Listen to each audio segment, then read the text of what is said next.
Jay Matthews here, and welcome back to Electric Gaming. This year, I have all new material and content to go over with you. Mostly indie games on the PlayStation Network. I'm super excited this year as we explore new games and old games alike from these indie companies and what they have to offer us gamers. As I like to say, don't knock it till you try it, and that holds true for these games. As you can tell from the title, we have Limbo, which is the first game I'm going over.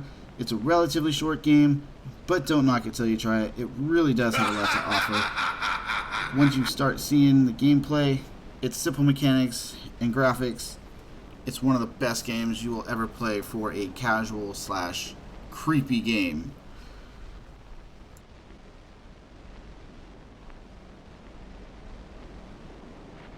As you can see from the start, it's a side-scrolling adventure.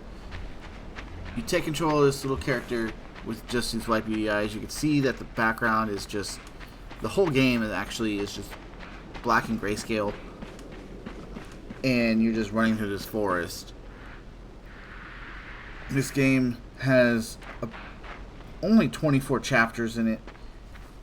And the ending is a bit of an enigma itself. There is a secret level to unlock, and once you unlock the secret, you'll hear a ding achievement, and that actually does push the gamer's completion to 111%. Now, if you're like me, like any gamer, you want to complete the entire game, but as you can see, as you go through it, there are a multitude of puzzles.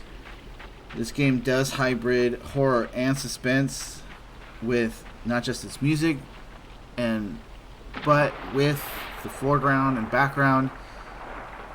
You're just playing as a shadow. You jump onto dead bodies. You'll see people hanging. You will see bodies in crates being picked off by birds, giant spiders, natives trying to blow dart you.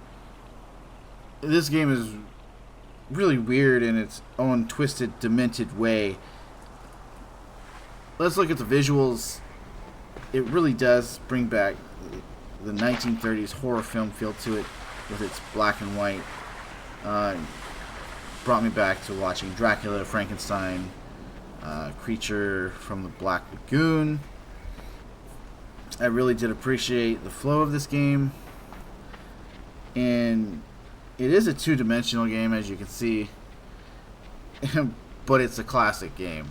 It brings back that classic nostalgia feel to it, which I thought was a really cool and great feel for a game like this, because this game just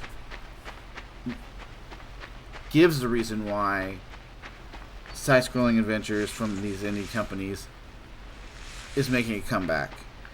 A serious comeback. We really do underestimate these indie game companies that make really great games. Like I say, don't knock it till you try it. I mean, it may be a relatively short game, but it really has great features to it and a really nice quality. It's a very smooth running game. The mechanics are simple. You could play this with a SNES controller, I would have to say, if I'm comparing it. This game, it really does stem from originality, creativity, and when I first saw this game, I was actually skeptical to play it, but once I did, I was really, really hooked to it. Even though there's only 24 chapters and 13 trophies to collect, 4 to 5 hours is nothing for a game nowadays.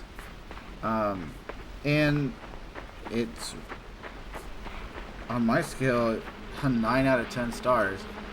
Just because that 1 star, I do like the graphics of the newer games that the PS4 has to offer.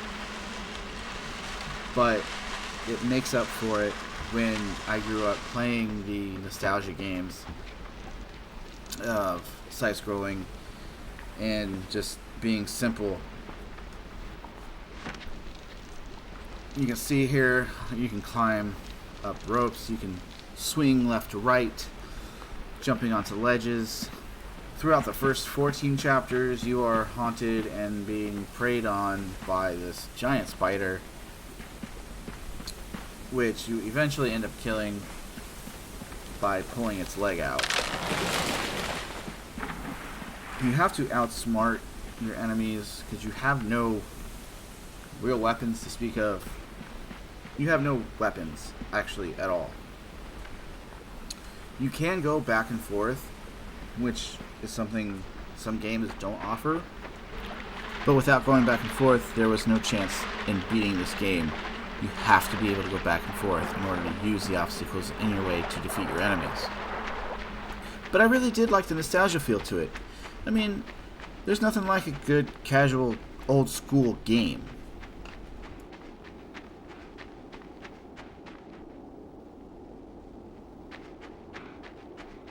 Here is the part with the spider. All you see is its legs.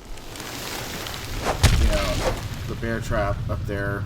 You have to somehow get it down, and this is how you get it down. With each whack the spider takes at you, it knocks the bear trap down a little further until, as you can see right here,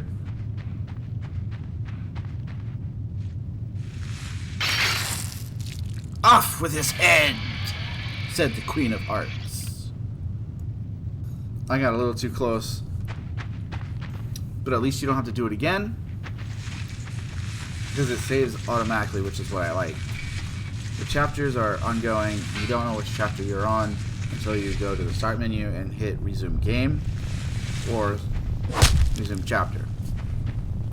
This is the only way to defeat the spider at this point in time, by getting it trapped into each of those 3 legs in the bear claw. See, even the blood, as you could call it, is kind of a gray color. I guess I don't know what they were thinking, but this game was a genius when they created it back in 2010 with its initial release. It was only for the Xbox, but it is now a multi-platform game. And you can see how giant that spider is. Kind of the spider from Lord of the Rings, Return of the King. I'm a huge fan of, by the way. What I thought really laid this game out was the music. The music throughout this game brought this together, really, in all honesty. Crap. Oh no, I got stuck! Help! I'm being stalked by a giant spider. Coming to get you. I can't move, as you can tell, but I'm trying to. It sticks me to the... Oh god. Oh no, I'm dead. Crap. What am I... No. I'm being spun into web. Oh no, I'm spider food. And he walks away, leaving me alone to dangle to my death. Huh. Is that the end of the game already? Come on, man. That was a really short game. There's 24 chapters, right? It can't be it. Or is it? Thanks for watching Electric Gaming. Please subscribe, like, and share, and stay tuned next week for what happens to our little friend.